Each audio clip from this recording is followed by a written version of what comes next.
Made. Patublihan na akong hanger. Dali naman eh. Ay, ano ka to, Made? Ata, nga ni Made, naglalabapangan ako. Hindi man ako makapasuli pang hanger. Tako lang ang piling hanger ko. Ugma na sana, Made.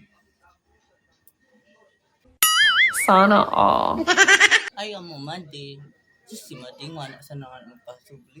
Hindi mo nakakapasubli. Oh, bahala ka lang ganyan sa buhay mo. Art-art mo dyan. Moments later. Si Made man, para tampo-tampo. Ay, bala ka nga, lugod ka mura-mura kay Anger, di ka magpakal. Sus, bara, kasi 50 pesos na sana. Di ka pa makabakal. Bakal ka man yan sa dito mo, Anger, para di ka para subli. Patal-patalon ka man.